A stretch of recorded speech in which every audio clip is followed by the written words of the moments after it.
Good afternoon, everybody. Excuse me. Welcome to another edition of the Spare Change Challenge. Today we're going to continue our shot at 25 PLO on the Winning Poker Network on Black Chip Poker. And so we're just getting started. I just have a couple of tables running at the moment. I think there's only basically 3 games right now of Pot Limit Omaha at 25 and 0, but that's okay. We'll just take our time then and play less tables, which is fine. Let's see, this player, I think this is a 3-bettable hand a lot of the time. However, we do have 2 super whales behind us. How does that affect things? Does this hand play well enough post-flop to call with? I don't think so. I think actually it's just a fold. I mean, it's easily dominated by higher wraps and such. So I think we just fold this hand. Even though for whatever reason, my time bank didn't work. So my decision was forced on me there, but that's okay. We were going to fold anyway.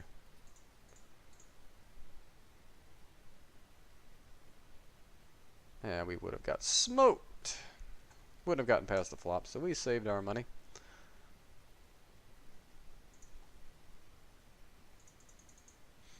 Definitely playing out of position against this player. He has folded to C-bets fairly often, though, so far, so I'm not really too worried about being out of position here. However, this is a 3-bet. 3-bet's 20%. However, I just don't have a hand that could call here. If I had King, Queen, 7, 6, I would call here, but I have King, Queen, 7, 7. Pairs just kind of screw up your hand. So we're probably going to have to tighten up our cutoff range there just a little bit. If this player is going to 3-bet wide. And obviously we're going to widen our 4-bet range as well, based on that information.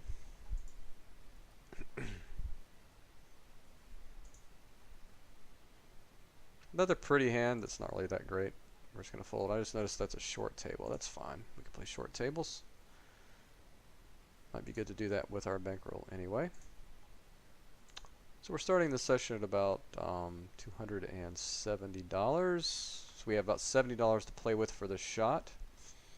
We would be moving up again to 50 PLO at $500. Should we run good enough to get there? Games look good.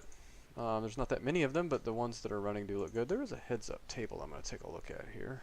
Guy just sitting. Seed sauce. This is a nitty player. We did have another player just sit. So we're going to sit with the nitty player to our left and just go ahead and sit this table. Maybe it will fill up anyway. It probably will. I mean, the game should be getting better as the day goes on. For some reason, people are opening no limit PLO no limit Omaha tables today. I mean, it's just a slightly different game. I don't mind playing no limit Omaha. It's just definitely an adjustment. I think I'd rather just go ahead and stick to PLO for now.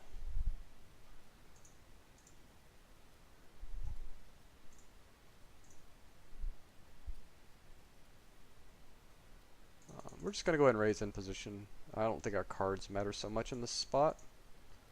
This is more just a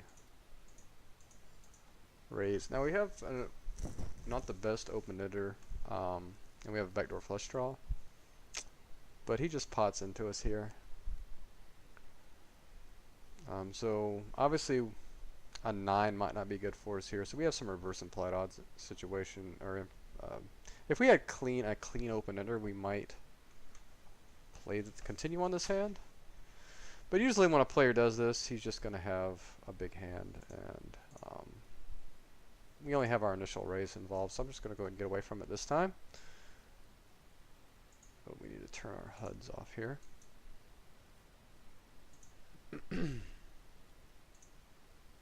At least our Hold'em indicator HUD, we don't need that. I don't know how that got turned back on. But that's okay, we can just disable it here. Disable, whoops. Disable. Okay. So we flop a set and a flush draw. So we're just going to start building a pot here.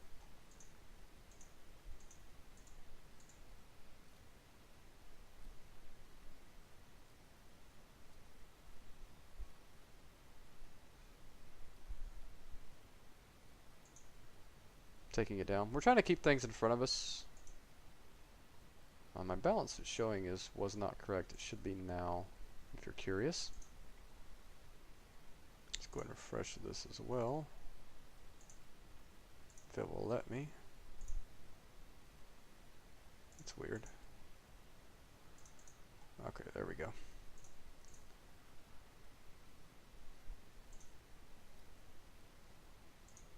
So our goal today is just to make reads, play aggressive, keep things in front of us, avoid passive lines unless it's just obviously the most plus EV play.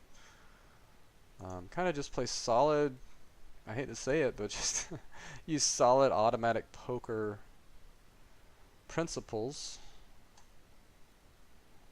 These guys should be fairly tight behind me here, so I think we can open almost any two on the button here. Give that guy the blue tag. This guy's also got a blue tag on him. So yeah, this looks like a good seat. We got we had the Whiz Kid here, who is a purple tag. He's obviously going to be a fish that I've given him a label. I've given him a label for a reason. So we flop a 5 high straight here. It's not the nuts. So we're going to keep the pot small. I feel a little bit better about my straight now. I'm going to go ahead and bet. Maybe get some calls from flush draws, 2 pairs, sets. And we'll go ahead and bet for value on this river. Try to get value from a set, 2 pairs, just like I was saying.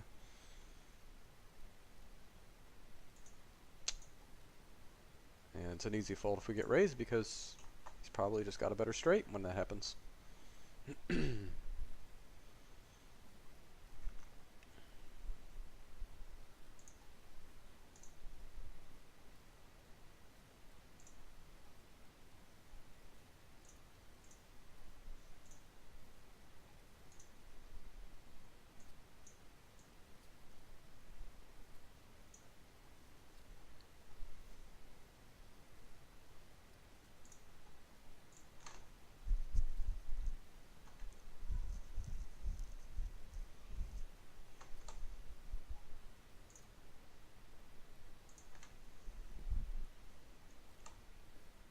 So we get a fairly attractive ace 10 10 5 with 2 suits, with a nut suit being the most obvious good thing about this hand. But we're probably not going to be going crazy with this hand. It's not really a great 3-betting hand, but in the right situation we could definitely play this hand.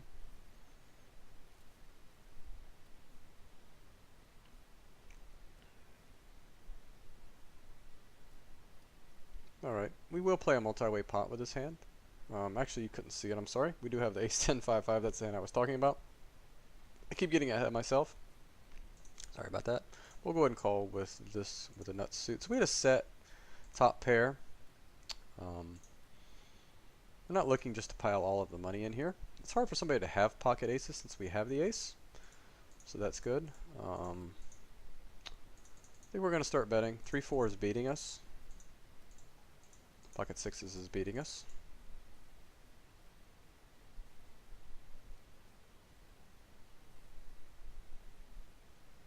But this guy was so short we would just pile the money in if he raised. We have outs if he has 3-4.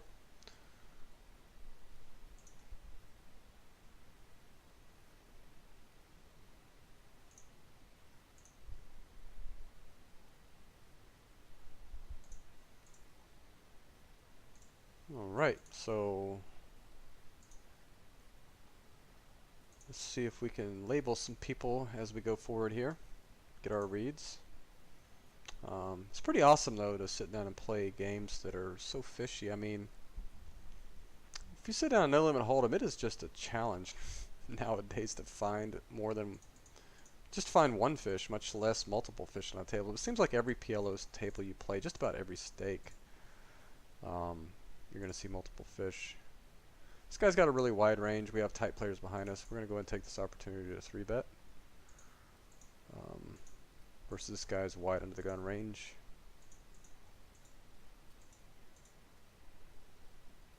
Obviously we're in position here.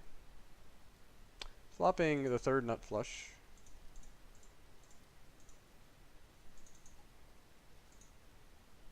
So flop top 2 pair. We're obviously stacking with his hand.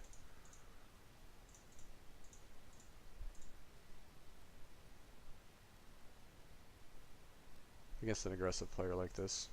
Yeah, he's going to have a wrap here sometimes, which he does. That was not a good turn card, in case you didn't notice that.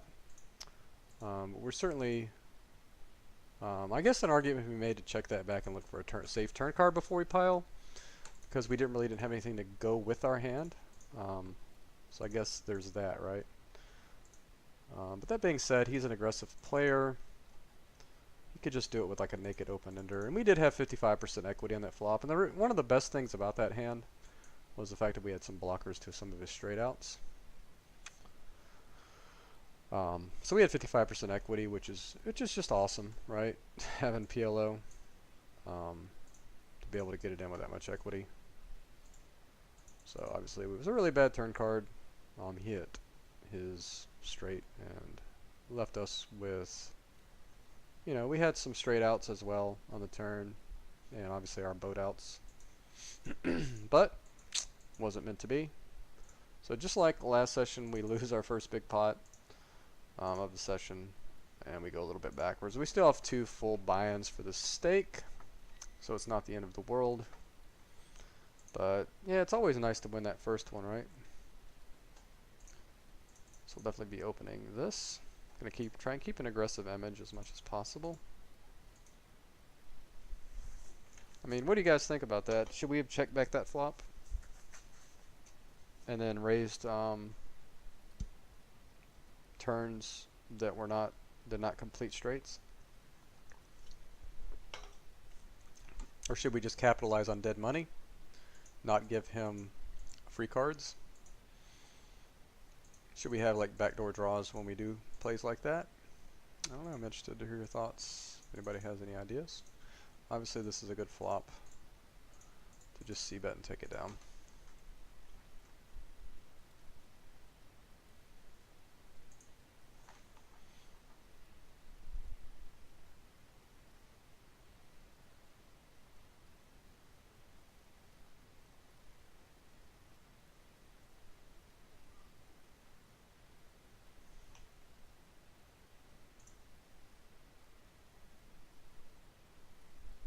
I have backdoor flush draw and a gut shot here. I'm thinking about leading this board.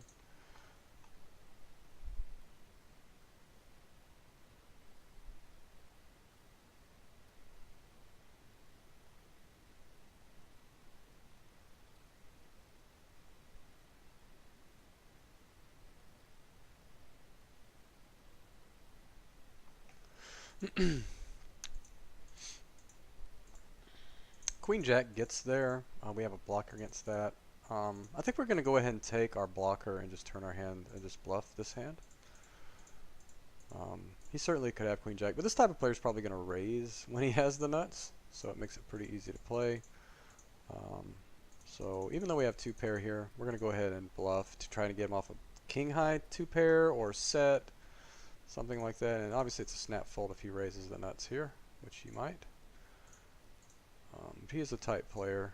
I don't expect him just to call with 2 pair or set. I think he probably will fold most of the time. Those type of hands. It was a multi-way pot.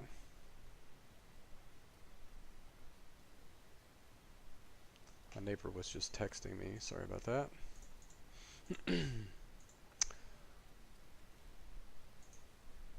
So we have 2 nut suits here. I think we just 3-bet this and get it in with the 3 face cards against this guy's super wide range. We have blockers against him having the nuts. Obviously, once this guy calls, it becomes I mean, it's still an okay spot for us. Um, this is a good spot for us, I think, against this guy's range. Wow. Okay, so we have a really good situation for us right now. Not so much anymore, unless we can get there, and we don't. So we had blockers to everything this guy had. He had a pretty good multi-way hand. I don't blame him for stacking in that spot. This guy on the top left obviously just made a huge fishy play. This guy up here made it like really profitable for us too. So yeah, unfortunately we lose another one. That was not a full stack for us. But yeah, it's still not good to lose another all in. Let's see what our equity was, just curious. So yeah, we had 48% equity in a three-way. That's pretty awesome. Even with this flop where he flops top two pair, we have our wrap and still have 42% equity. The turn was not good, gives him flush draws, and both of them flush draws, and obviously the river did not help us, but yeah, that's like another hugely plus EV play for us. So that's all we can do, guys. Just do plus EV stuff. So we're down 45 already in this session. It's really frustrating. We still have a full buy-in left. But I would much rather be winning one of these hands at some point.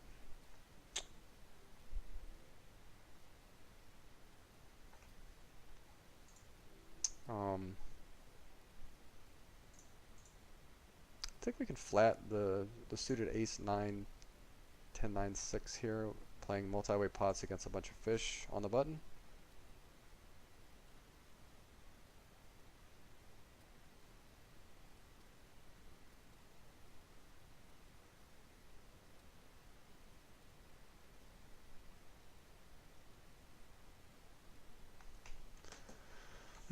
Flopping the nut flush draw, and that's just about it. We do have backdoor straight draws as well. We actually only have $12 right now because it's a short table. We just call and then get it in on good turns, or do we just try to get it in now and you have fold equity? I'm gonna go ahead and just call. Obviously hitting the nuts is really cool. There's a lot of flush draws in folding machines range, I believe. We're going to fold this hand.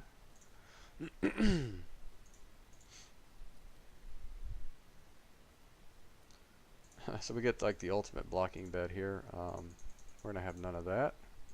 We're just going to commit our entire stack. Board pairs, it's really sucky because we're just going to have to put in the last $1.55. Unfortunately, we don't get the money in there. But we'll still take a one pot any day. You got to start somewhere. Once again, we have a player opening really wide. We have a suited ace. I think we're going to call in position. Try to play a four-way pot with these three fish. Yeah, not much more else to say about that. It's not the fact that we have a suited ace. We have ace queen, which can make some Broadway draws, can make two pairs, three trips, nut trips. We have the 8-7, which can make hands. It is basically two hold'em hands, but it's fine. We're gonna bet again with the king with the two pair. I'm interested to see. We've barreled against this player before, and he folded the river. I think if I look back at my history here, yeah. We still have two pair. I expect this guy to check down with everything except for what's possible. Sets, maybe? I think this guy's way too tight to call. There's really no missed draws unless he turned like a wrap. So I expect he's going to have like a set of sevens, king jack when he's betting. I think no straights are possible, so we're going to go ahead and fold here. Yeah, this guy's just too tight for me to call here. I think he checks back all the hands that we beat, and he only bets when we're beat, so it makes it pretty easy to play. We're just going to check our queen here. We're not going to go crazy with it.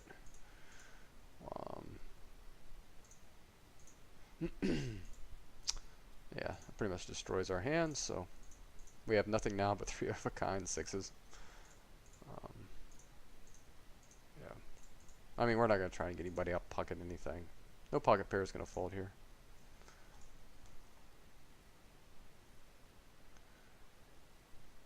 The guy makes a flush.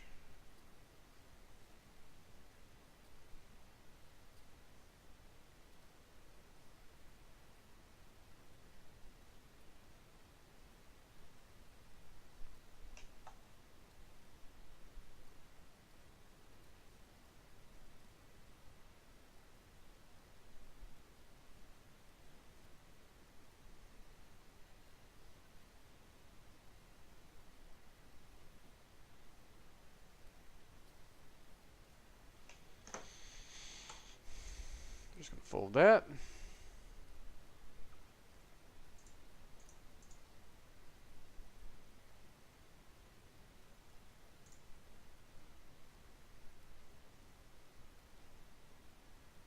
This guy's 3-bet 3 out of 5 4 times now. Button versus cutoff. I mean, obviously I'm not going to do anything with this hand, I don't think. I definitely could like 4-bet bluff, fold, and then play some pots if I get called. Like if it's like a rappy type board, just give up. Because somebody's going to put me just exactly on aces when I do that. And if it's a good board for aces, I can just c-bet and take it down. I have blockers. I think that's a little too advanced for these stakes. And actually a little too advanced for me, not having the greatest theoretical understanding of things.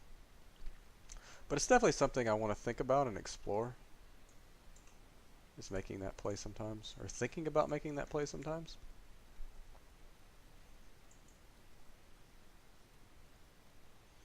You definitely want to always consider your options, even if you don't take them, right?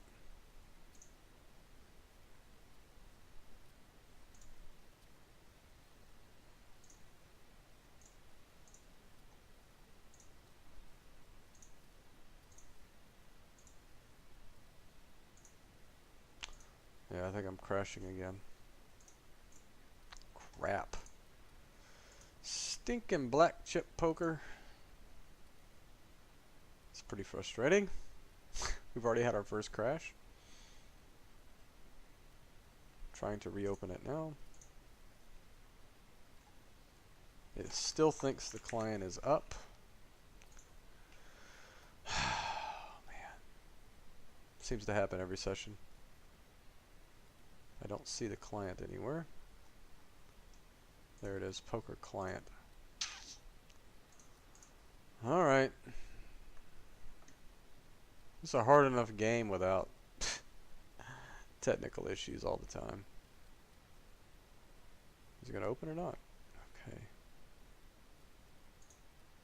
See if our tables reopen. We're going to ISO this. Got to sit back in on that table. PG.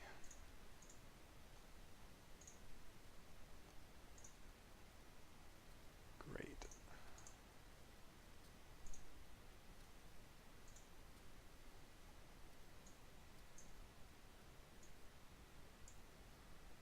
Okay, get this out of the way. So we flop top pair with the open ender. Backdoor flush draw. Yeah, I don't want to get the money in here. I think we just check back, try to realize equity.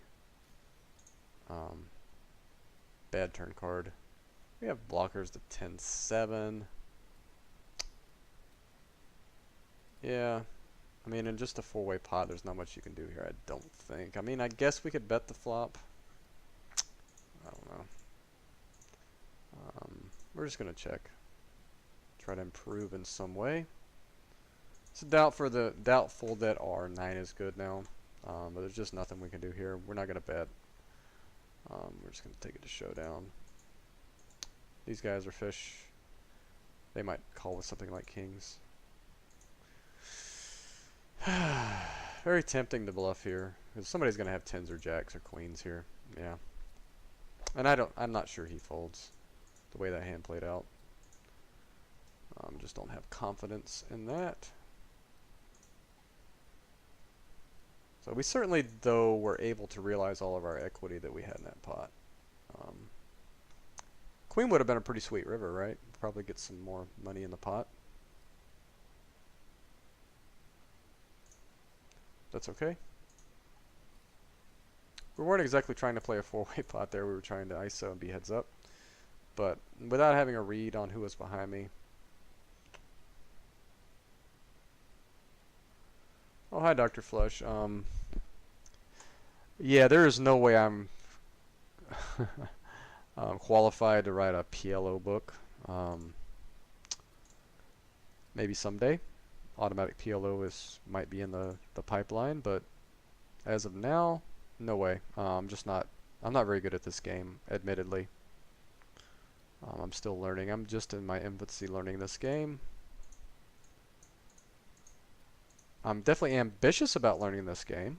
I want to be good at it.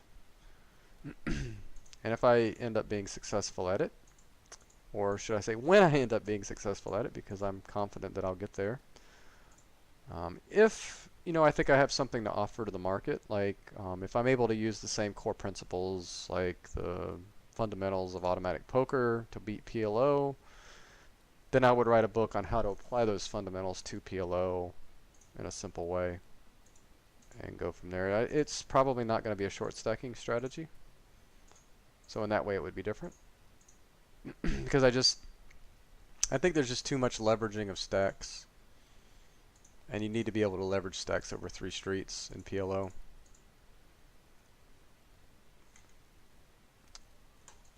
It just becomes too much of a pushing pre-flop edges. I just don't... With equity so close together, I just don't know that that's a good thing in PLO.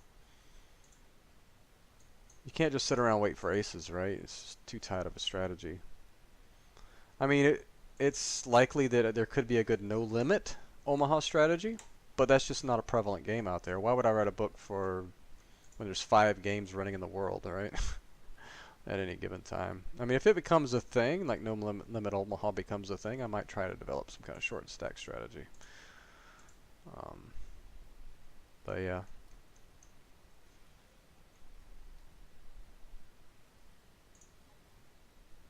So I'm definitely happy about the way these games are. So, as I was talking about yesterday, I'm considering just moving my remaining money from Ignition Poker and putting it on here and grinding 25 PLO. Trying to move up in stakes instead of trying to take these aggressive shots. This looks like an attractive hand, but I need a reason to play this hand. I think it's okay because it's 2 nut suits. Like it's ace 5. If it was ace king of clubs, I would not play this hand. But I think for a min raise, we could just do this. This guy is 3-betting very tight. Maybe this is just a misclick, or he didn't realize I had min raised. Yeah, I'm not gonna pump it up here. I'm just gonna see a flop. We have the nut flush draw, but that's about it here. We're not looking just to get all the money in. We have no straight draws. We have backdoor straight draws all. Surely somebody out there has queen jack in their hand right now. So it's just all about the price we have on this flop, whether we can profitably go for the flush. We do pick up a gut shot here. So depending on the action, we might be able to call 1 street. This guy seems to try and get it in light, so I'm going to 3-bet the weak aces here and give him a chance. Otherwise, I could consider flatting here out of position. We're getting 4-1, so we're going to call with our flush draw here and gut shot. That is just a miserable board. We do have a gut shot, but I think this is just a check fold with nothing going for our aces. We don't hit our flush, so we're done with this hand. We're checking again. We're not putting more money in this pot. We do have blockers to ace king.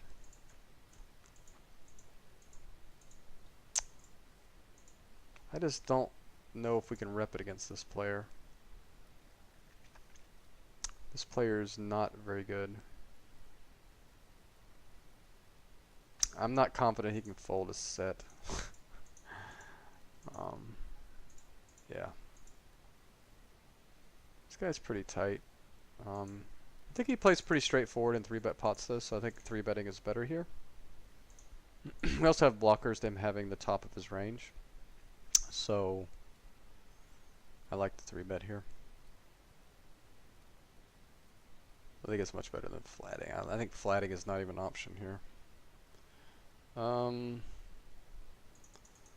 We get top pair. This is a good board for us as a 3-better. I know there's some hands that can connect somewhat with this board, but we're just basically repping aces when we 3-bet. So it's actually not the worst card.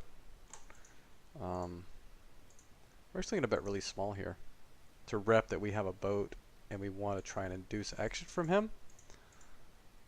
So we're going to do this. He calls. So I think that he has pocket queens here a lot when he calls the turn. Or like a wrap of some kind. Or maybe 8x. Like he had like 10, 9, 8, 6 or something. But I think if he bets this river, it's just like pocket queens always. We have ace, ace, king, king. We don't have any suits, which is weird, but we still have ace, ace, king, king. 672. We really don't have even a great bluff catcher here. This guy's really passive. I'm just going to fold. I'm not going to call river bets here.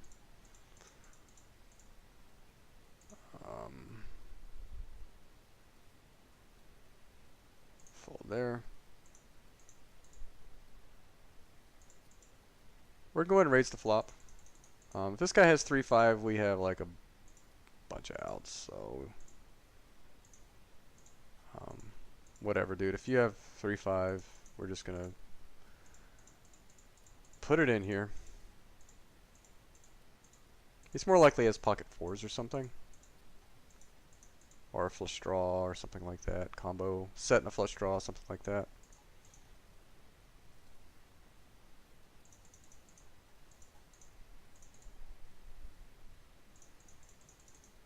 Open that.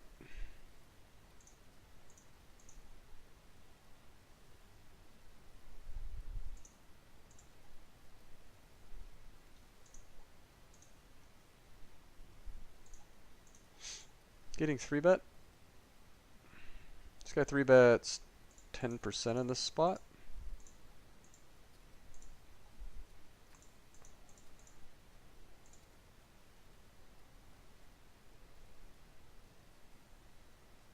Yeah, we have proximity problems. I'm just gonna, even though we're in position, I'm gonna go ahead and fold that. We have top set.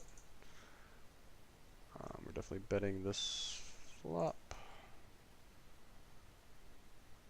Tight players in the blinds, we're going to open from the cutoff with the 8, 9, 8, 6. If this player plays it back at us a lot from the button or something, we'll have to tighten this. We won't be able to do this, but I'm assuming we're buying the button here a lot. So we're going to do that. If this player Westing does not turn out to be a fish, we probably leave this table maybe? Maybe not. I mean, these players are pretty straightforward, so. I mean, I would much prefer to be in this seat. This guy's opened 100% in the small blinds. We're definitely defending in position. Flopping top pair and a gut shot. We're just going to bet here. This board is really good for a defending range. And he has like 100% range, so he's probably just going to fold most of the time.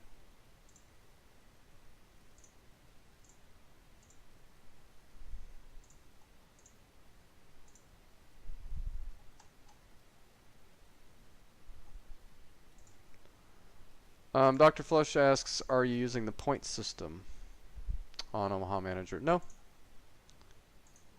I look at it, but I'm not really using that. It's more about the quality and playability of my hands, which, I mean, a lot of that is consistent with the point system. But the point system would only be really relevant if you were just all in pre-flop a lot. So it's more about post-flop playability and player tendencies than anything when you do your hand selection. Because there's some high points hands I've noticed that aren't the greatest in some spots that technically are supposed to be, according to Mr. Hutchinson. And there's some low point hands that are actually pretty good in some spots, I think. So it's, if you don't know anything else, you can definitely use it. I use Omaha Indicator basically as a crutch to make sure I don't accidentally miss hidden outs that I didn't realize, because sometimes in the heat of the moment with several tables running, I could be like, okay, do I have a gut shot here? Do I have an open ender? What the hell is my chances of making a straight? And a lot of that is what matters when you're playing Omaha. So we're down to 218 right now. That's frustrating. It's kind of what's going to happen when you're playing this shallow, right? Nothing you can do. We've gotten it in good twice and lost both, so it's just the nature of the game. We could just as easily be at 320 right now, I think. So, but I'm still deciding whether we will actually just move down to 10 in 10 PLO or just load money and play 25 and L going forward, or 25 PLO going forward. Yep, just put $1 in the jar for you, Ed. Instead of calling it 25 PLO, I'm calling it 25 NL sometimes. Okay, so this player did turn out to be kind of fishy, so let's stay. Excuse me on this table. Well, okay, this is a different table, never mind.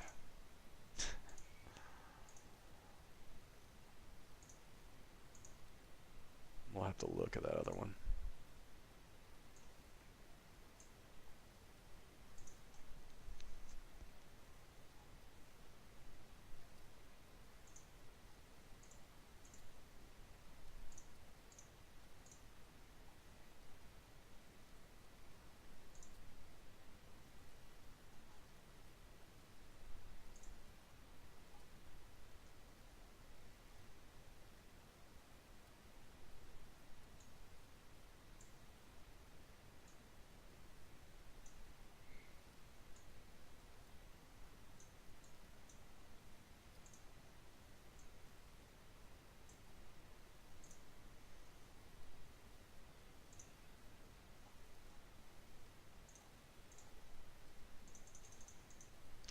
I'm gonna go ahead and 3-bet and play in position versus bad grass.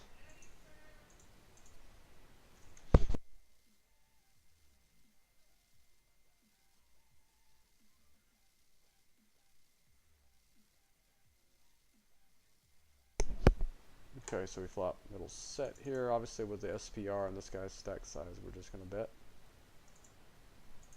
Lots of hands that can get it in that are behind us here. We do have a backdoor flush draw if we need it.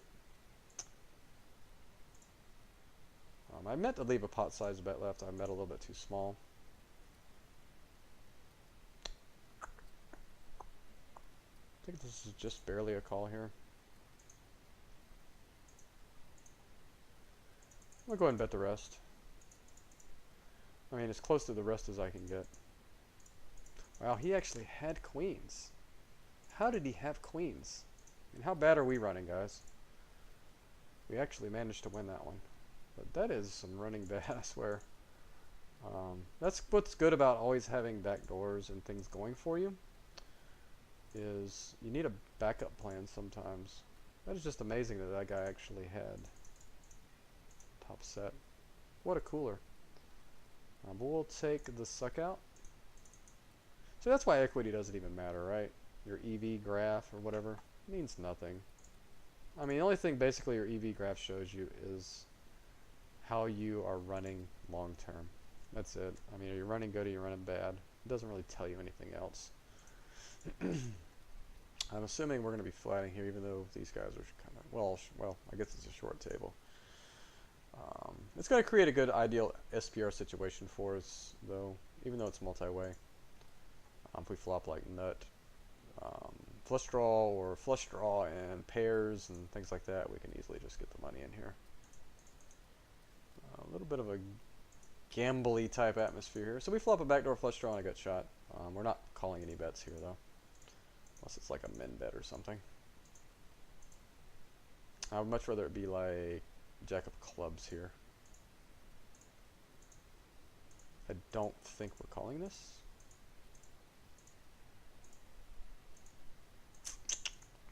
I mean, we're getting 4-1, but we have to exactly get a non-heart king here to be happy about our hand.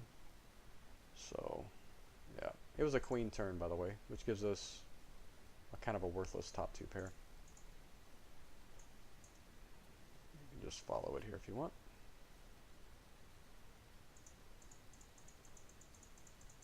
Wow, we would have had the Nutter Butters. Can't be results oriented though.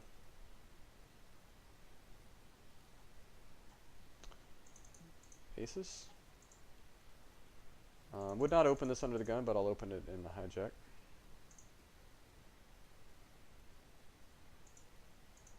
Wow, getting 3-bet with our aces with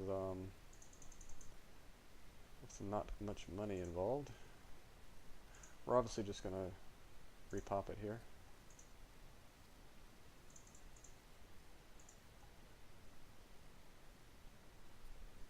I mean, if it's aces versus aces, whatever, dude. Great. I think king, queen, 8, 9 is the favorite here. Chopping? Yeah, at least we share this guy's money, right? If I'm not mistaken, that guy that had live cards, if he had live cards, I didn't notice whether he did. Might have been the slight favorite there. Let's see here. I'm going to run the equities and we'll see. This is multi-way. We're not deep. Ace, 10, jack, deuce, double suited. I just don't know about this one.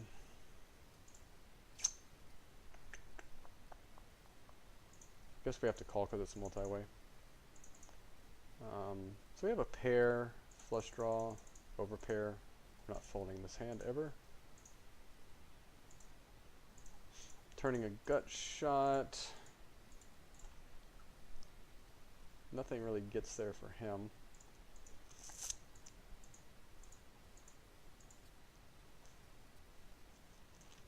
I think we can call a lot of river bets, so we're going to go ahead and check back here. It's not a very good river for us.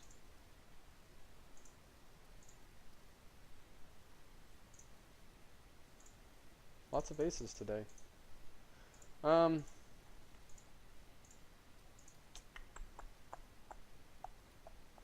Yeah, we don't have anything here. We can't call.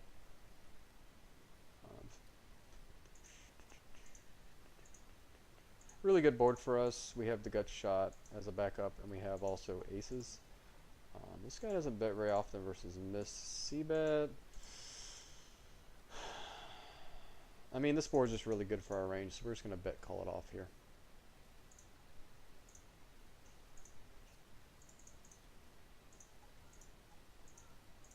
It's a good turn card. Although it's hard to get value from worse here, so we're just going to check. Maybe get him to bluff like a king. If he has a 5, it's just a cooler. We're not going to try and bet here because it's going to be hard for him to call. He's not going to call with just a king, so we're going to check again.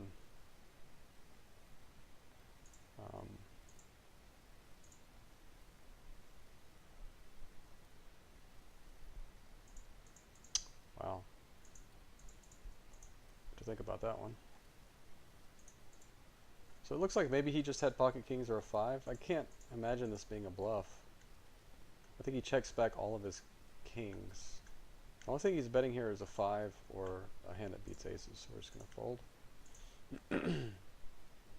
This guy's 3-betting very wide button versus cutoff so far.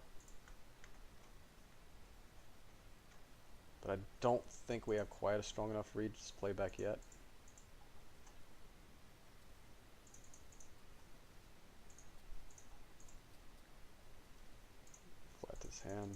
Flopping pretty good here.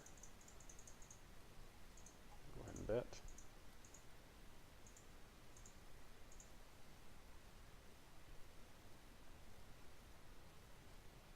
This guy's really tight, and this board does not connect very well with his range, so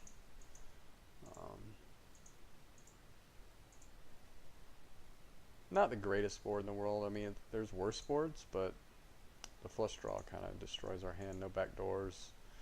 10's probably not an out. And we kind of need a 10 to make our queen jack straight, so this is not a very good flop for our hand. And the only real good card for us is a jack, and we have that as well. So we're pretty much done with this hand unless we somehow hit our miracle card here.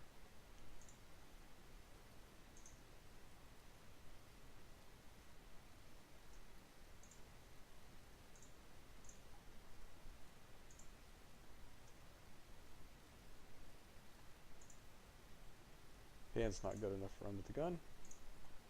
Just gonna fold.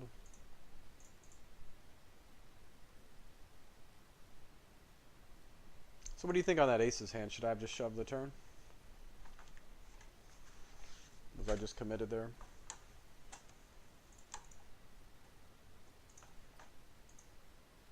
Is it too exploitable to check fold the river?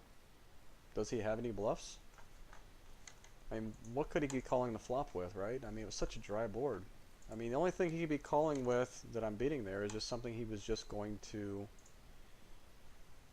if he was just planning to bluff later. But it's just hard to imagine that happening. That's such a good board for aces, and that's definitely what I'm repping. Because most people think when somebody 3-bets, it's just going to be aces. So that board was really good for aces. I can't imagine he would think a bluff would work on that board. Unless he's on that next level, which I highly doubt that's going to happen at 25 PLO. So, yeah.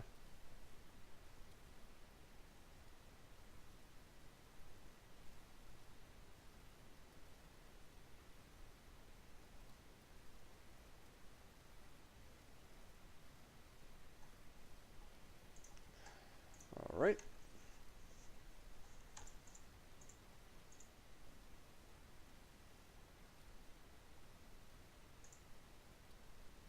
This guy's 3-betting a lot.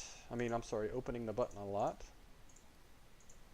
So we're going to go ahead and 3-bet this hand. Hitting a very, very good flop for a hand. Top and bottom pair. I think it does connect pretty well with his calling range.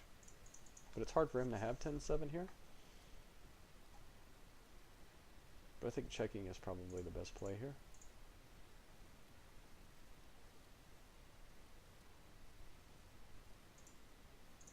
Wow, he bets. Check calling one straight. Now we have top 2 pair. It does complete a lot of straights, however. But I do have a blocker to one of those. But I could see him having flush draws here. I'm not that happy about that turn card. I have a lot of flush draws when I check call, so he shouldn't love that turn card. And ace of spades isn't the greatest. It's not the greatest. Okay, I'm just going to check. Man, I would love for it to be like a lower spade. It's just, most people when they check call, they're going to have the nut flush draw, so it's kind of hard for me to have the nut flush draw now. I would have to exactly have like the king of spades. And that's harder for me to rep. But I do end up winning the hand anyway. I wish we could see his cards. But I'll take the win. I mean, it's consolation prize, right?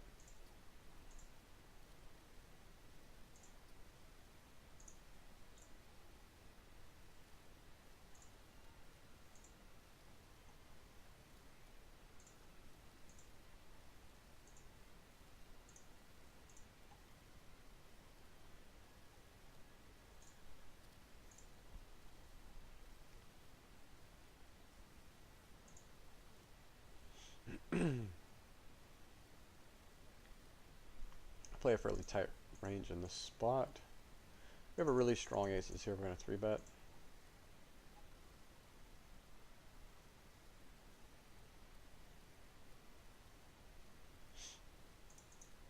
Not a great board for us, honestly, but it does connect pretty well with our range, so we're going to go ahead and c-bet. I think he's going to have not necessarily hands that connect well with this board. We have blockers ace-10. So I think he might actually just fold to dummy into the straight sometimes there. Not, probably not.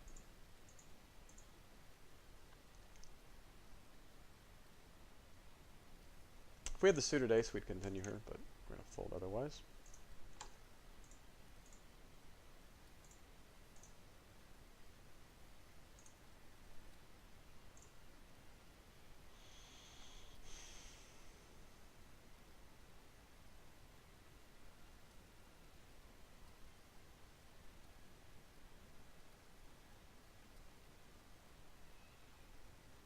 Opening just about any two in this spot.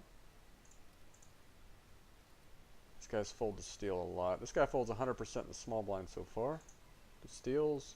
This guy folds 61% in the big blind to steals. So basically I'm free rolling when I open this button. Basically.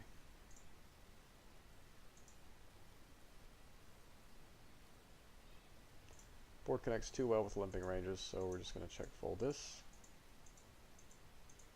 I mean, I don't know. What's the theory on that? If we have a piece, so we were supposed to be betting that or not? And then repping other cards later? I don't know. Maybe that's a spot I should be attacking. I don't know.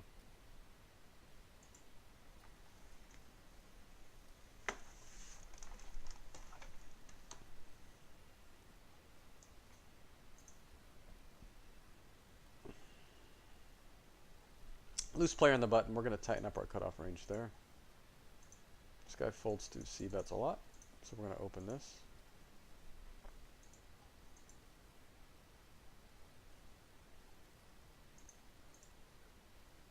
Flopping the Nutter Butters.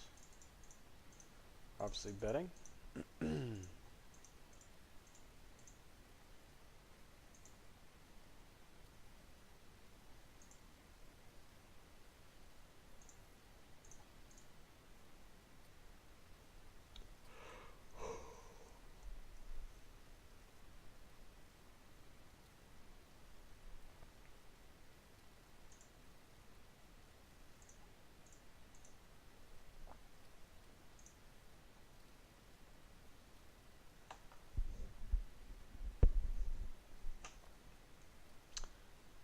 Whether we stay on that table that just disappeared is all contingent on who this player is. Because this is not a good table necessarily. I mean, I guess these players are straightforward, so it's not the worst. But I would much rather have at least one high VPIP player on the table. Otherwise, it's like watching paint dry. And I'm not 100% sure I'm even beating the rake on that type of environment when these players are just so nitty.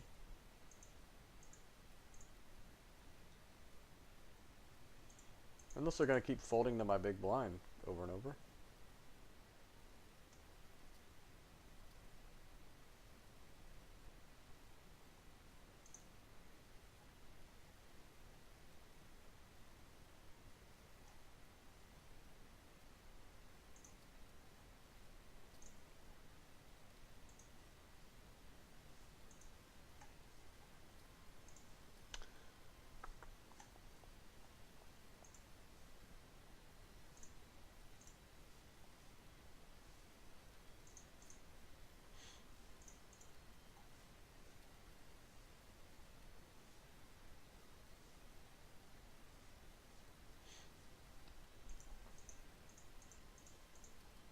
We have top pair, but I think this is a good spot to realize equity and just check back, try to pick up some more equity on the turn.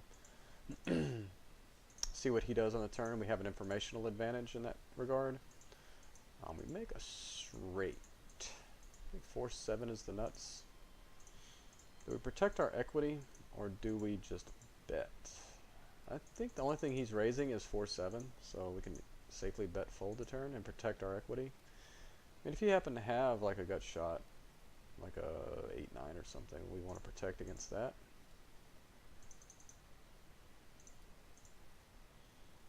No flush draws. Yeah, I'm just gonna fold that. This is out of position with a pair. This hand just sucks. I'm just gonna fold. This guy's got a tight range. If I had 4 live cards, it would be a call.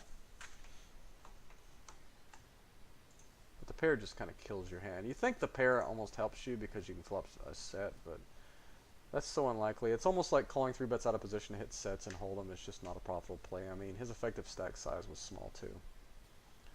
So.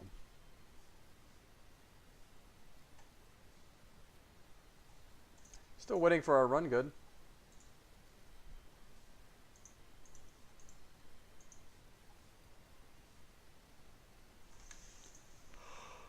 Whew.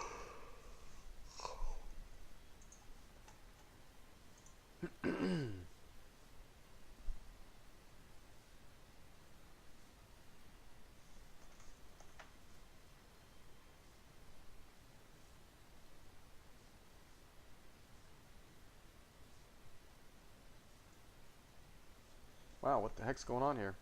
Am I locked up, or are there just hands going on? I think it's just hands going on. So I think maybe we could 6 table. But we're not going to get ahead of ourselves.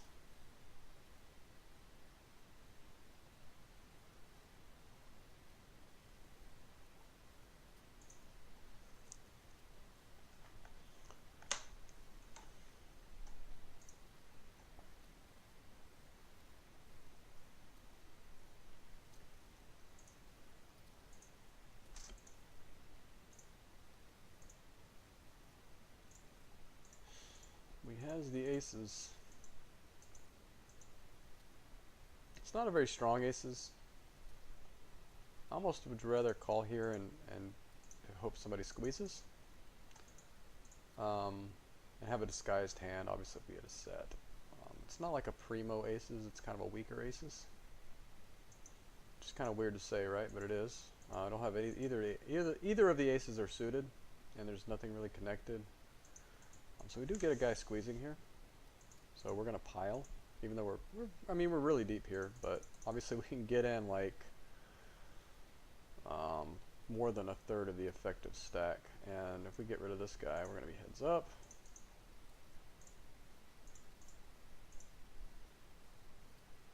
So we're just gonna pile.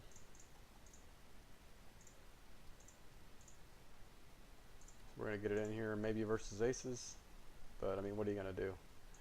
So the times we're behind slightly, having this guy have some dead money in the pot kind of makes up for it. Oh wow, okay. Oh wow, this guy's ahead. Low cards, please. No. I don't know who won. I guess we chopped. Alright, we'll take it. Phew. That guy, I guarantee you the guy with the wrap had the best hand, equity-wise. Just gonna fold this. Boy, that got my heart going. Because that was the difference between us moving down or continuing on. We're gonna open this in the hijack. Wow. Phew. A little bit of a workout there for my heart. So we're going to check the equities there in the hand because it's always interesting. But when you have aces and aces in a wrap, the wrap is typically ahead. So we'll look at this here. Yeah, look at this. Isn't that crazy? This is what's crazy. This is what's so great about this game. Is this guy had 47% equity. Isn't that crazy? Just amazing to me. We had a lowly 27% equity with our aces. We both had bad aces though. If I'd had ace, ace, jack, 10, obviously we would have been much better spot. But this guy, kudos to him for recognizing the situation and putting his money in. This is not a great hand. Was this guy wide enough?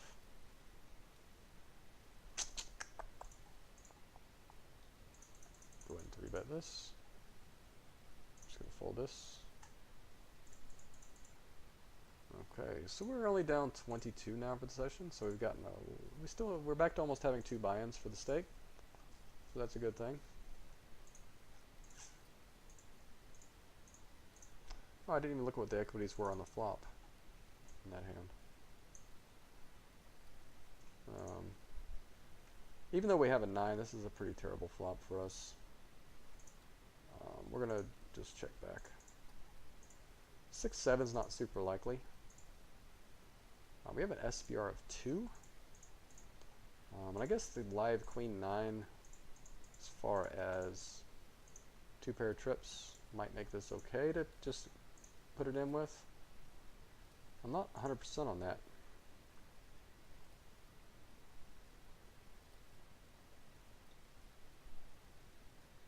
I think the SPR is just too low. I have to just put it in. If he has 6-7, he just got us.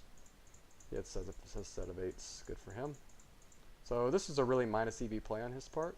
But whatever floats his boat. So we have a straight. We're just going to start building a pot. No flush draws are possible. I don't think we can get away from that ace's hand. Not as it played out with that turn card. He just hit his miracle. I mean, there's nothing we can do about it. If he was deeper, we could just fold that turn. But I think he's just going to be stabbing pretty wide. If he has 2 pair, we have a buttload of outs. So.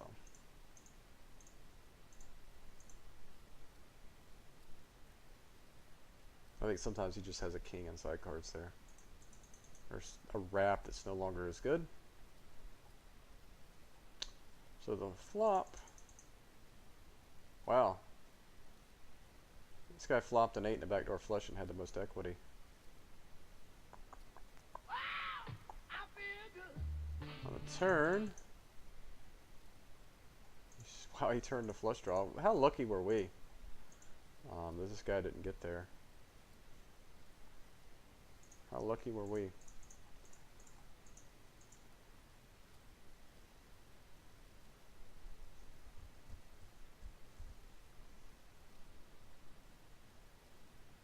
I'm going to call here just to play a post flop. I think there's a lot of runouts where we can just take the paw away from this guy. That's a much better card for his range. So we're going to check fold. Anything less than a jack, we would have bet that turn. I guess we can rep an ace now. He's going to have a lot of aces, but we have to rep it. I think he bets an ace on the turn a lot just to protect. So we have to bet there. Wow, we had the worst equity on the turn. We ended up chopping. That's just crazy. Okay. Nothing.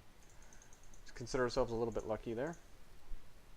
Man, all these illegal operations are driving me crazy. Fold that. And back down to just over a buy-in.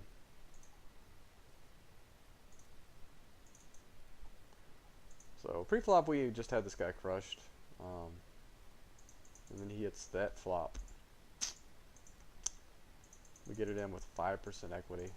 I mean, it's just, I mean, we just can't play for that. I mean, whatever, dude. I mean, I wasn't checking back to give up on that spot.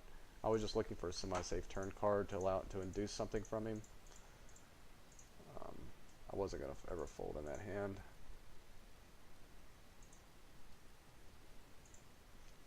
We just got lucky.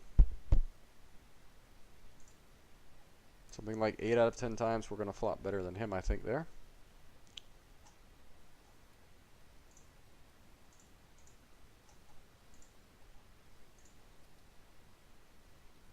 So we're running bad today, but we're hanging on. We're trying to wait for the run good to happen.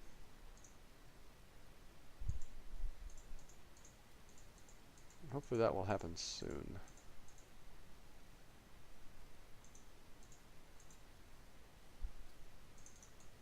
Because if it doesn't, what's the alternative? Either make a decision, either we move down or load some money in. Which I'm certainly fine doing. I think we just see that because nobody hits this board. It's much better for big cards like I have. Like aces and kings here. That's just a spot where the guy in position just wins, right?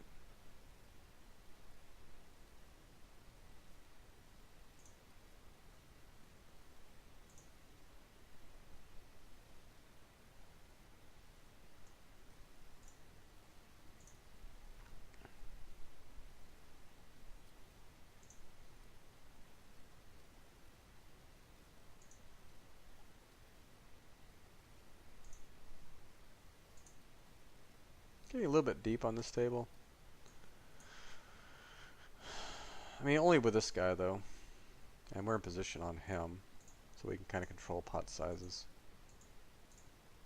So I guess we're okay staying there with $56.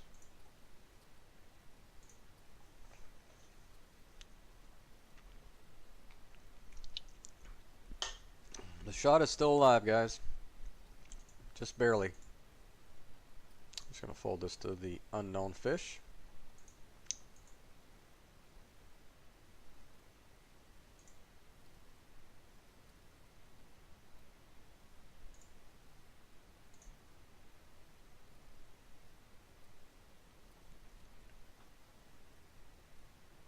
This guy's kind of a fish too, right?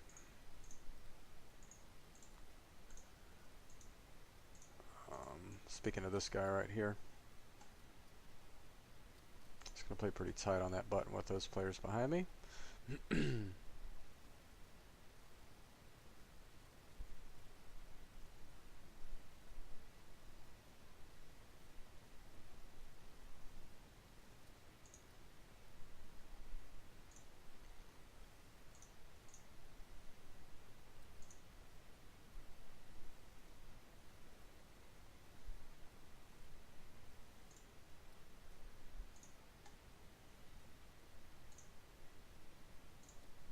And if I didn't mention it earlier, thanks to the people that followed.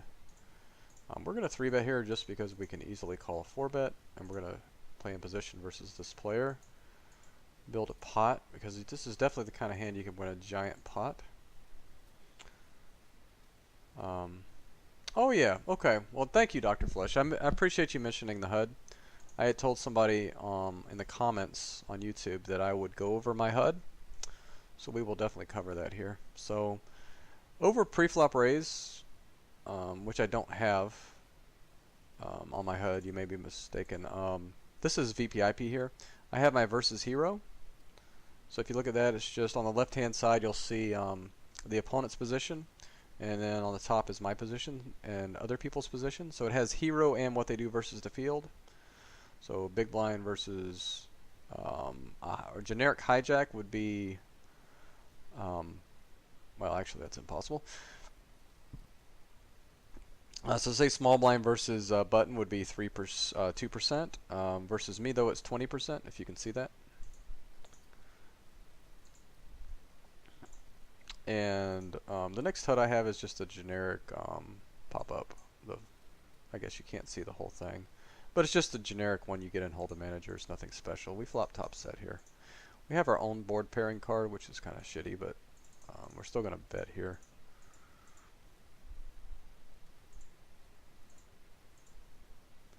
But I'll go over my HUD here. So, whoops. Let's pull the table back down. So we have VPIP here. I don't know why that won't stay. We have fold to steal in big blind and small blind. We have fold to 3-bet overall, fold to C-bet overall, and fold to C-bet and 3-bet pots. We have the opening positional ranges. We have under the gun, hijack, cutoff, button, and small blind. That's what raise first end basically is the stat. So this is when it folds to them what they raise positionally, ranges, percentage-wise. And it has, this is the one most people have questions about. This is the 3-bet. I also have it here, but this is basically it on my HUD. So we have, let me play this hand. So I have fish behind us. He seems to, he squeezes pretty wide in this spot. I think we can call here and then just get it in versus this player, because he squeezes so wide. Otherwise, just play a flop. Okay, so let's, for example, say this is the opponent, big blind. This is the opponent in the small blind. This is the opponent on the button. We have bad relative position, so we're just going to fold here. Pull the HUD back down. So this player 3-bets 3% versus the button. I'm sorry. This is him in the big blind. He 3-bets 3% versus the small blind versus the button. He 3-bets 1% versus the cutoff 1%. So this player basically 3-bets aces, and that's it. We have a double paired hand here with fish behind. I think it's just good enough because it's also connected well. So we also have this. So this is him in the small blind. He 3-bets versus the button 3%, 0% versus the cutoff. And this is button versus cutoff 3-bets. You can see on this player he's more aggressive in different positions. Obviously we're just done with his hand. We don't hit a set. So bottom line, we have C-bet flop, C-bet turn, C-bet river, total aggression frequency, and bet versus miss C-bet overall. So this is just a general indication of how aggressive they are. These players aren't really aggressive at all. In fact, there is no aggressive player on this table except for pre-flop this guy. Post-flop this guy looks pretty straightforward, although he does C-bet. I don't want to say that's an exploitable amount, but close. C-bet and barrels off a lot. So he 3-bets versus button only 5%. And now we just check to see if he does it more often versus me. And it's just too small of a sample to say anything about it. So we just fold here. That is a hand that can 4-bet pretty well against a lot of ranges. If he was really wide, it plays really well, but he's not wide. What's the most hands I've played in one session ever? Or in recently? Because I used to 24 table and even play more than that. I've played 15,000 hands in a session before. This guy's pretty tight, but I think this hand plays really well against his tight opening range. Obviously, that's a bad flop. But normally, I play no more than like... guys, we have the best hand in PLO. I've only gotten this hand maybe 3 or 4 times ever.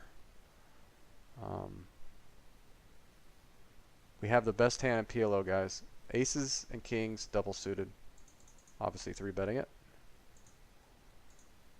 And I think I've had it 4 or 5 times and I've never won with it. Oh, wow. Wow, this flop, huh? Wow, we still have a 25% chance of hitting our hand by the river. It's just unlikely somebody has a boat. I think because of our flush draw and chance of making a boat ourselves, we have to just pile here. Unless he has a flush, an 8 already, we're in good shape. So we get there. Well, we don't need to get there, honestly. So that's good. So we won with aces and kings double suited. That's pretty awesome. Definitely the best hand in PLO. Followed by a close second by ace-ace jack-10 double suited. Man, that's just such a pretty hand.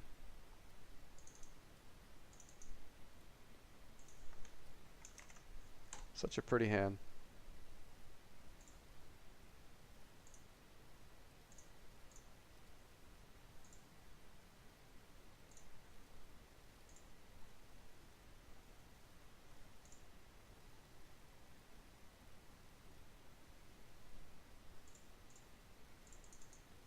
We're not going to bet here. Let's try to get the show down.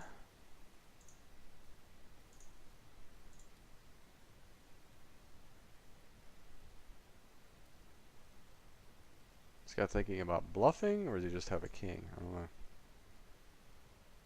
know. He didn't have anything. We won.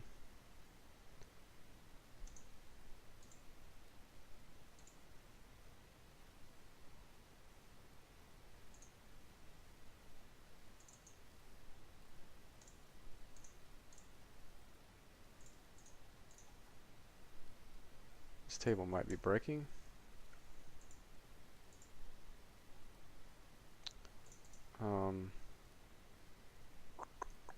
This guy opens a lot of buttons. I think we're going to go ahead and 3-bet. Might just go ahead and be leaving this table. Well, maybe not. This guy just sat. We'll wait and see if this guy is a fish. We're opening with the trip kings, believe it or not. We get 4-bet. King 10, Jack 8. Might be too much proximity here.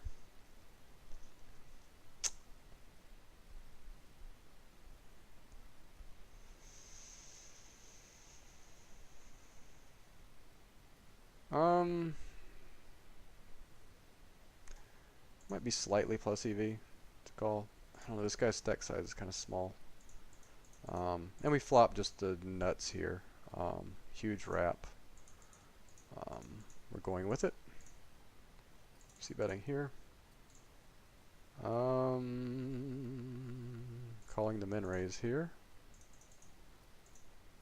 Good luck to us, guys. We're ahead here. No longer ahead. We don't get there. That sucks, but that's the breaks. We flop the 10 high straight. I think we just lead. This board's better for our range. We don't want to let him check back anything like Queen Jack XX. Just put him to the test now. We'll check our equity on the other hand here in a second.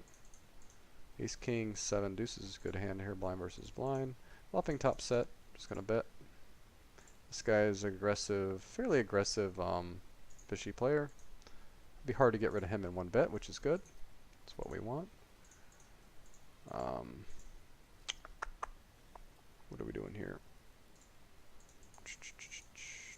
2 backdoor flush draws. I think we just have to start betting. Man, we didn't get any action here. That sucks. Really miserable turn card. We're just giving up. Let's check our equity on that hand we lost.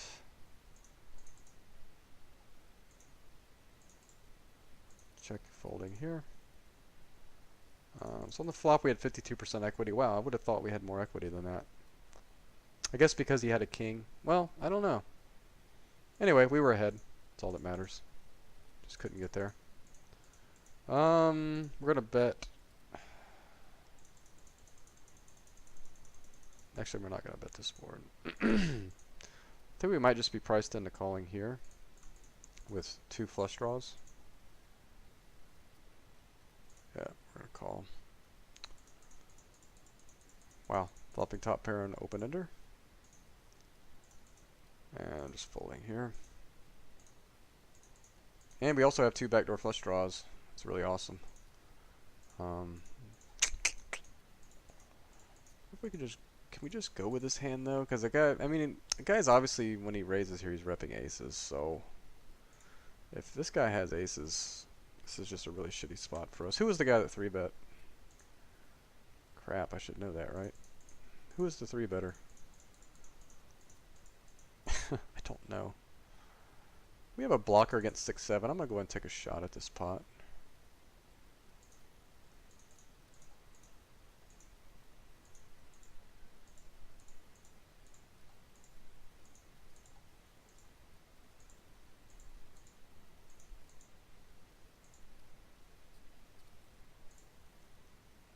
And we take it down. That's a really nice pot. Might have had the best hand anyway, but we definitely protected our equity if we were ahead. I think this light dry board is an okay c-bet. We just really don't have any way to improve. We don't have showdown value either. I'm just gonna check fold. This guy is really, really wide. Really, really wide. I'm not folding. I can't really call a 3-bet. I'm 4-bet, I'm sorry. So I'm just going to call and flat. I'm gonna lead this board. Just take initiative in this hand. See how he reacts to that. guess that's how he's going to react. We have 2 pair here. Did we just fold 2 pair to this guy? Or do we call and evaluate? I said I wasn't going to do much calling and evaluate. This guy is so wide, though. What hands is he raising here? Pocket 10s, pocket aces, ace 10. We have no backdoor draws, do we? A 9 is live, maybe, sometimes?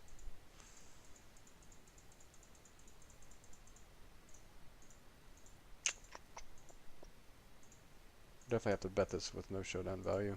And I'm only going to call 1 street here, to see what the turn brings. And maybe he just gives up now, sometimes. He's not the most aggressive person. He's got some aggression, but he's not the most aggressive. There's not many draws out there. Maybe we just go ahead and give it to him. I mean, I guess my flop call is a little bit questionable. But he's so wide. Maybe a check raise on the flop would be better, just to simplify things. These guys are so short. I'm just going to raise and get it in here. This guy's really wide. He's been getting it in very light. So I think I'm fine with this play. He had 2 cents behind. Wow, he has aces. That sucks. And we hit the nuts on the river, so that's good. This guy's so wide. I have blockers to aces, so you know, he only 4-bet 6%. I don't know, maybe it's just my imagination this session.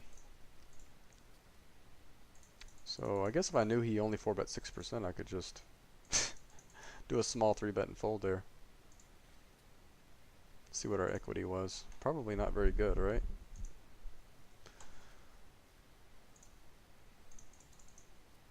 Flopping top 2 versus a fairly aggressive player.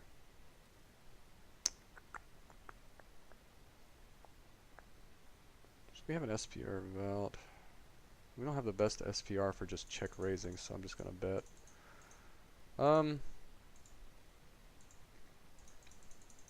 This guy folds to C-bet 42% in single raised pots. This board is definitely really good for him. I could see us check folding this. But we do have the backdoor flush draw and potential live set. Yeah, I think we just keep betting for value until we're told otherwise here. Maybe that was not a C-bet. I actually probably should be checking on that low board. It's hard for me to rep that low board. Even though I'm wide pre-flop, I think most people would perceive my range to not connect with that board. So I'm setting myself up, I think, to get bluffed in position. So I'm probably better off checking that spot.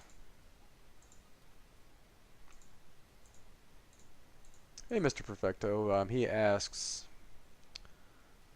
hello, Automatic Poker. No more Ignition or just started a new bankroll on WPN? Ignition has been having a lot of problems with lag. Sometimes it's just completely unplayable, especially in cash games. And it's kind of just destroyed the games because you'll be sitting there playing and the games will just freeze and all the money you have in play is just gone. I lost $150 in a session because it was locking up a few weeks ago, maybe 3 weeks ago, and that was it. I was done. Like, I'm not playing until they resolve this, is what I decided to do. So what I'm decided is I've been putting it off, learning PLO, because I know that's where the fish are, that's where the future is. So that's what we're kind of doing. We're taking a little break, doing kind of a challenge within a challenge, and trying to learn PLO and grow a bankroll. And I thought the best place to do it was WPN. You can get rake back here, all that good stuff. So, so that's kind of the plan, short-term plan, just to see how things go. So we're doing a small challenge.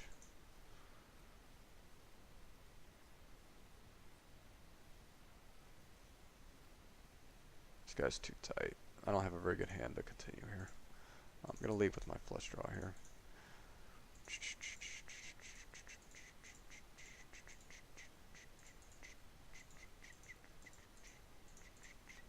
It's a pretty terrible turn card.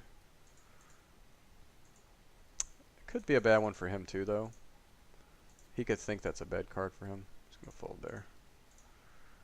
He's just got some random flush draws in his range too. So I think I'm just gonna rep the straight here, and hope he folds. And I hope he just has a flush draw that he missed, or something like that, or two pair that he can't call with.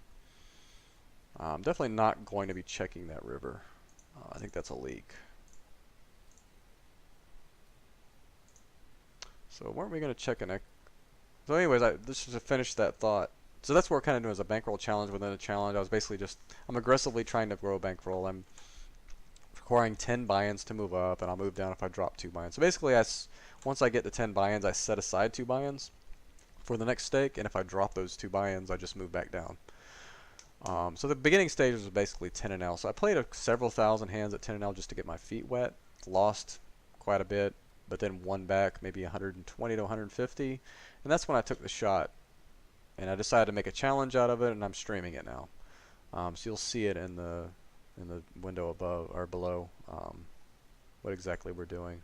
So I'm trying to grow it right now. Our shot is at 25 and L. It's barely alive. We have $33 left for this stage. If we drop $33, we'll either move back down or load more money. I'm not sure what we'll do, because I have something like a 4,000 bankroll now, and I'm thinking these 25 and L games are bad enough that I can learn here and get more rake back and bonuses. Because I do have a bonus. I reloaded and got a $500 reload bonus, so I'm trying to grind that as well. And then just using the same method and growing it up to 50 in LS, my skill progresses or whatever. So let's look back at a hand. Was it this one? Don't remember. Oh yeah, the aces hand. So we still had, because we had the double suitedness and the connectedness here, and he didn't share any of our suits, we still had 35% equity. So that's the great thing about PLO, is I was wrong. I made a bad, quote-unquote bad decision, and I still had 35% equity. I mean, if you make a bad decision and hold them, you could have like 20% equity. So that's pretty damn awesome, right? And then I turned turned a straight draw and a flush draw, and obviously you know the rest. So that was a nice little pot to win. I mean, what was the size of that pot? $20? Yeah, $23. So if I don't win that one, we're pretty close to having to move down. So I've had a couple close breaks. I mean, with the aces earlier. Aces on a wrap. But as you can see, I mean, do you see a pattern forming here? I mean, look at the midpoint of our session. We kind of dumped a whole bunch early. Then in the mid-session, we kind of hit our stride, and now we're slowly rebuilding. I mean, that seems to happen every session. Why can't we start our sessions right here?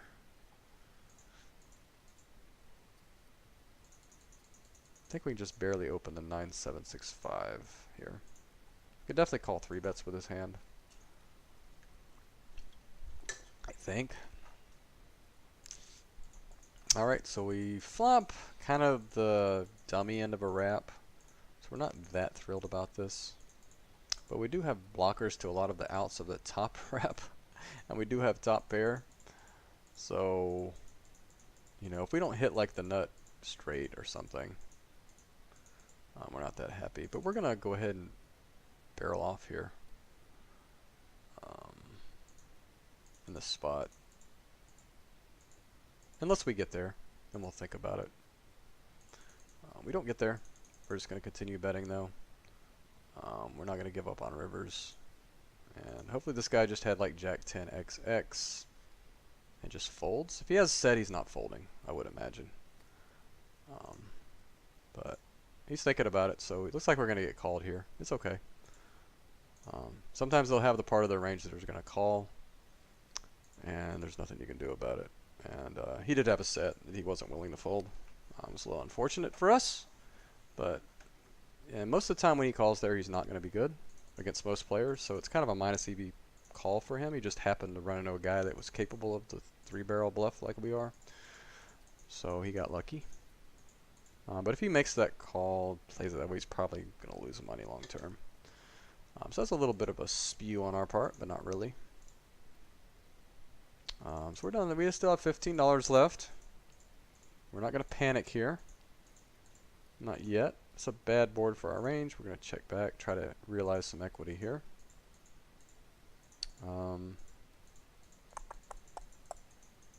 Pretty good flop for aces here. We have a pair, backdoor flush draw, and an overpair. We might have to stack here. So we get led into. I kind of like a raise here. This guy only bets versus miss c-bet 35%. I could definitely make an argument for a call with the overpair and the flush draw. I think we're just going to call this time.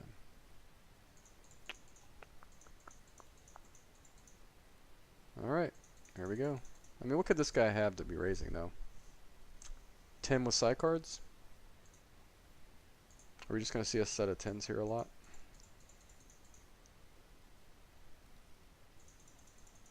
Do we just call and stack on a good turn card? How much does this guy raise? It raises c-bet 22%. I think we just have to stack. He raises c-bets a lot. We're going to fold there anyway. Alright, so he was just bluffing. So that one worked out. It's okay. Hey, Mr. Perfecto says, good luck on the bankroll. Well, thank you very much, sir. I appreciate that. He also says, in PLO, you're never far behind, and that is pretty much the truth, isn't it?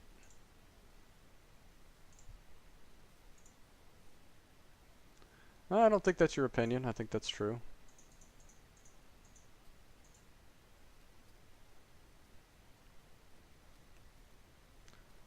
We're just going to rep the jack. It's hard for him to have a jack. It's easy for us to have one. Actually, it's not that hard for him to have a jack, but I think if he doesn't have a jack, he just folds most of the time. So I think it's a profitable stab. And there, I mean, we could potentially hit a 10 or spade and still win this. We have equity in the hand to go after. So, but once he does that, we're going to fold. So we are definitely running bad this session. Just like last session, we ran bad as well.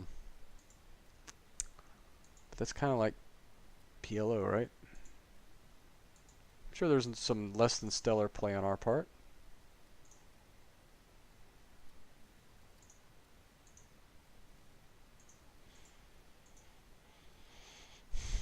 Really deep here, so I'm going to call with the ace 10, 9, 7 with the nut suit.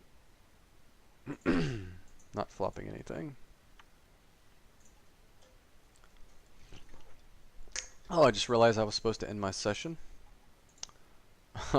So yeah, we're going to sit out next big blind on all my tables as they pop up. Maybe we'll go ahead and play the next revolution here. Yeah, we're playing one more revolution there because I think I'm in the big blind on one table or small blind. Have an attractive looking ace jack jack 8 here, but this guy's pretty tight though, so I think with the fish behind we can flat this. He 3-bets a lot, doesn't he? Big blind versus under the gun. Wow, 42%? Wow, do we just squeeze? Oh wow. I think we have to call here. We have to call because we definitely want to see a flop with this guy. With as deep as we are, if we had a jack set over set here, we can win a giant pot. And this board basically belongs to this player, so there's nothing we can do about it. Let's see here. All right, so I think we can. I'm gonna call or 3-bet this hand. I think we're gonna 3-bet.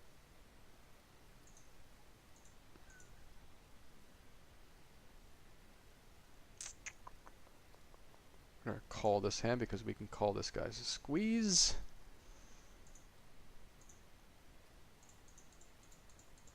We should own this board. Unless he happened to call with weak aces.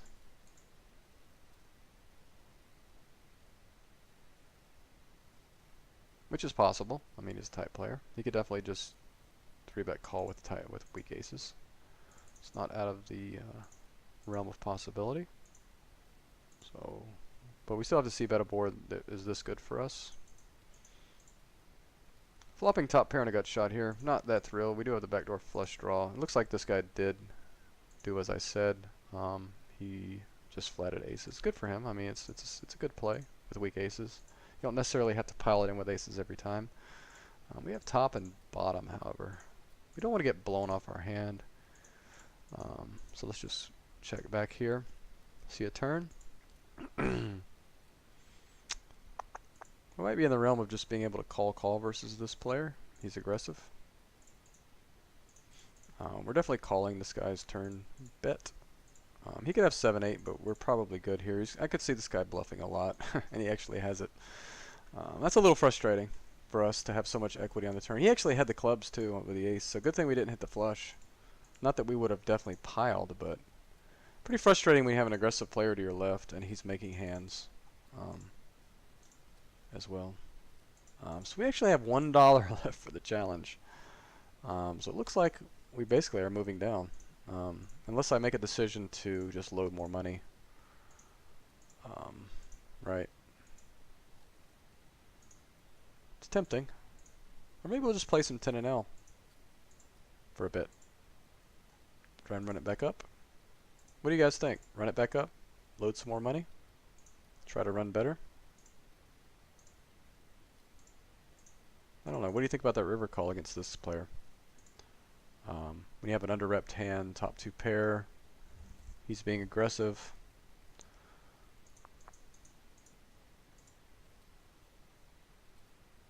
He's definitely a big loser. He's not a big loser because of me, though.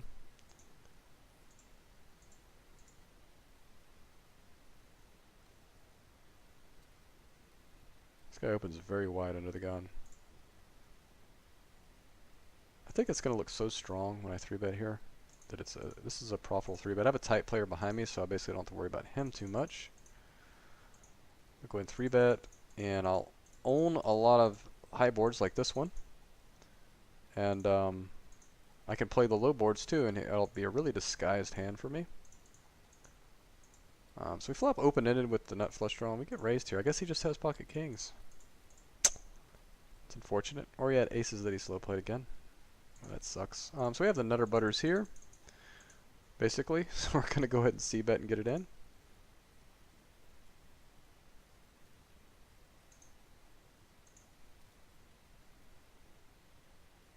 Fortunately, we don't get it in. So we're done here. Done here.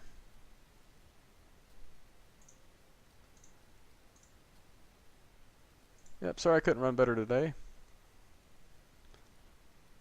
I don't know if PLO is the trend. Mr. Perfecto says, so PLO is the trend, is it? Well, I know I'm a PLO fish. I don't know if it's the trend, but the thing is, it's such a difficult game to master and get good at that I think it just lends itself to being fishy in general, and most players, and a lot of players that like to just gamble at poker will play PLO. They've watched, I guess, Isildur or somebody play PLO in the past, and they just want to play it, right? So, yeah, I think it's a lot fishier than No Limit Hold'em, so there's soft spots, and that's hard to come by in No Limit Hold'em, and that makes it an attractive game to learn.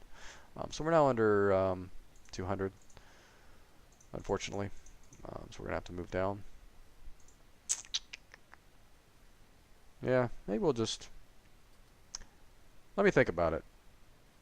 Maybe we'll just think about it. I mean, there's some merit to just playing. We're just trying to learn right now anyway, so what's the point of loading a bunch more money? So there's a lot of merit to just grinding it back up. Assuming those games run often enough, which I think they do. I've played a lot of 10 PLO. There's 4 games going right now, so yeah. Go ahead and leave that tab. Click.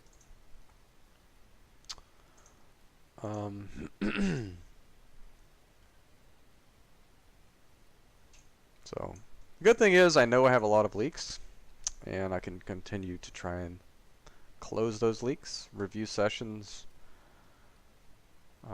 keep trying to study the game, and improve. And so there's only one way to go, and that's up. Improve, get better. Um, Unless I just make an active effort to not improve, it's hard to get worse. So I think we will do that. We'll play some 10 PLO next time. Try to, and it's only 5 buy-ins to take another shot. So let's just run up our 5 buy-ins again. I mean, if we drop down to like $100, we'll load another 100 and try again at 10 PLO. We're not going to grind below 10 PLO, right? So we'll basically just bust the roll before we do that. So, okay, we're all done there. So, yeah, we're all done here. Thanks, everybody, for watching. I've got to go get ready. We're going to a Chicago concert tonight, of all things, in Charlotte. My wife's that's one of her favorite bands, so we've been wanting to do that for some time. So we're going to do that tonight. So, should be fun. I think it's with the Doobie Brothers. So that should be a good time. We're going to do that. So thanks everybody for watching. We're playing some 10 PLO next time. Sorry I couldn't run better. Sorry I'm not a better player. Sorry I'm not better at PLO. But I'm definitely trying to get better. So we're going to keep trying. I don't think I'm a loser at these stakes, even though I'm not that great. I think I still should be a winner. We're going to keep cultivating our game, keep trying to improve, cultivating our own style, and try and conquer this game. And you guys can come along for the ride. You're welcome to it. So thanks again. We'll talk to everybody again. Enjoy the rest of your weekend. We'll talk to you again.